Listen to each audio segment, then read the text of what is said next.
time we've held it here in the church. I think most of us pretty much know each other, and we hope that those who are new among us will have a good time and an interesting evening. So I'm going to pass around, my name is Max, if you don't know who I am. I'm going to pass around a list, just name an email. If you didn't get an email from me announcing this evening's program, if you want to hear about future events, we try and have them every 2 or 3 weeks generally. You can just write your information here. We have 2 speakers tonight. The first will be speaking about the Van Gujars. This is Pierre, who are a Muslim Sufi vegetarian nomadic herders group. But I made a mistake on the flyer. I thought I heard from him on the phone mythological, that he will be using mythological tools. But what he really meant me to write was methodological tools. So we won't be having mythological tools tonight to explain the Van Gujars, but yeah. And then we'll break for dinner, food. And Manisha, some of you know, cooked all the food for us tonight. She was in charge of time. And if you wouldn't mind, if you will join us for the food, just donating 100 rupees. I was thinking Burma, sorry. 100 rupees would be much appreciated, because that's how much it costs for her to make the food. Thanks, Matt. Thank you all for coming. Actually, so we saw the little slip of language in communication for this installment of the lecture series, and I jumped on the great opportunities it created for me. So we will actually address all of these words of methodological and mythological. Although mythology and myths usually are not very much up my alley, I am more inclined on a day-to-day basis to talk in terms of methodology. But I decided anyhow that this communication will look at both at methods and myths. So let's draw on the word mythology and see how it applies to a myth we all love, and the myth is India.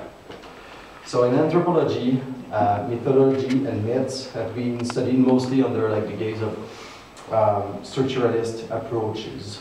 In French, I would have said something like approche structuralisante, which is, in the way I see it anyway, it's not a very nice way to say that the researchers that cut their teeth on the structuralist approach sometimes abuse of that approach to put order in what people do and what people tell as stories, and try to create one single monolith, one single building where every cultural fact has its neat spot. It's as if as a researcher, as an anthropologist, I was to go in somebody's house and take everything that is there and put it in the order I think is most fitting. So actually the whole idea of talking about mythology and structuralism is not beside the point for my communication. It's not another debate, it's maybe the central point of my communication. Mythologies and ideas we have about people have been constructed and then popularized as very functional, as very formal, as something we can produce knowledge about, talk about in very current terms. So as if the myths or what people do, their cultural practices were something that are fixed in time. As if in the myths, the same characters always appear under the same guise, always wearing the same saris, always wearing the same t-shirts.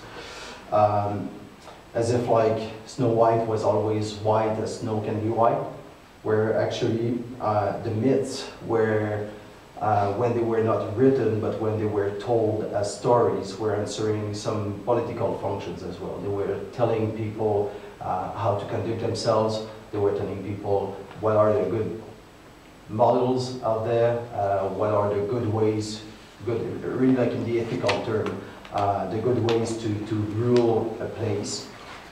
So at least like that was the case before, let's say for Europe, the brother Grimm's or Charles Perrault really took the myths and laid them down in a very neat way, and we started to read instead of to tell, and we started to write instead of like telling as well. So what I'm making here is like that the myths can be of a political nature, they can change and adapt to our political present. And my own conclusion like on structuralism and mythology is that the myth, so the structure of the myth is not hermetic. And what I will try to show here after like laying the basis of like what was the subaltern collective and all, is that the myth of the Indian nation, which I will address here, is not, well, it is a myth, whereas India is not something that is like so coherent or is not an ordered entity where everything like falls down neatly in place. I will take the examples of the Van Gogh jar to show like how groups here and there actually like just by their ways of behaving, their lifestyles, come and destroy or cut down in pieces that myth. So first of all, I'll be talking about the subaltern methods because they have a lot to say on textual analysis and things like that. They have like other approaches which are not about putting order, but actually to show the point of contentions, the point of struggles, the different fights that happen in history that are sometimes hidden from even the reader. So bear with me for like a couple of minutes, we'll talk about that, and then we'll jump like to our case, which is the Van Gogh jar for the end. So the Subaltern Collective was born under the lead of Ranajit Guha, an Indian scholar. Most of the contributors to the collective were of Indian origin or very engaged scholars from abroad that were interested in India. So during the career of the collective, 12 thick journals have been published and a number of independent books as well. They started by adopting a Gramscian, so from Gramsci, Antonio Gramsci, reading of both like nationalism and small-scale political revolts in India. And they changed from that to a posture that was more influenced by the cultural studies as the Birmingham School was promoting it at the time. And although I would cherish like as one of my most dirty dreams to indoctrinate students into like all the Marxist debates around like cultural studies and things like that, I will have to pass over for this time. But if there are readers of Gramsci and the or Raymond Williams or E.P. Thompson or these guys around here, well, we can have like a conclave after and we'll unfurl the banners, like, you know, the one with the yellow tools on it, and we'll sing L'Internationale or La Marseillaise, and it's going to be fantastic. I'm kidding. So, the themes that I found that were very significant and useful for thinking about my own research projects within the subaltern studies, and which are central to this kind of communication are small-scale revolts, as I said, violence, state ideology, and nationalism. Also, even the myth of the border, or that you can administer a landed entity within borders and its people, and its forests and its resources, like in a really neat and efficient way.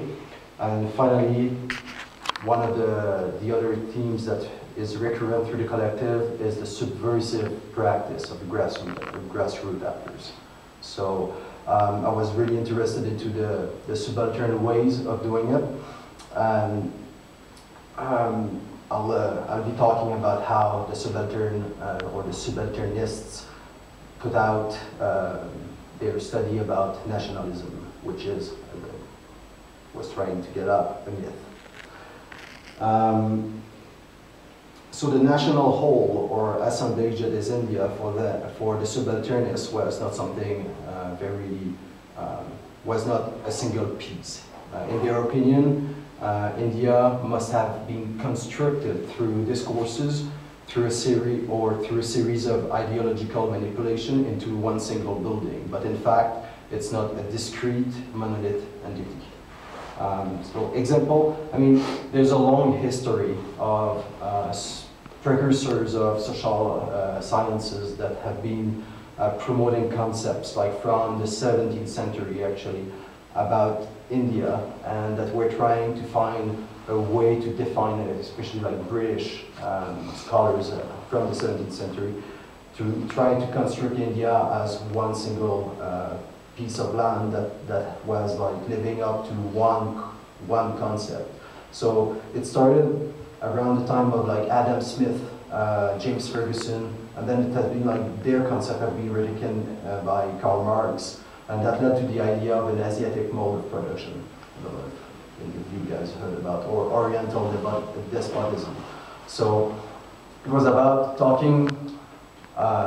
It was about presenting India as divided between like a central state that was in charge of the infrastructure, especially the irrigation, and that was collecting land taxes. And about, on the other hand, like completely disconnected, you had the villages, which were like small political unities dispersed through, and that had like no power to actually like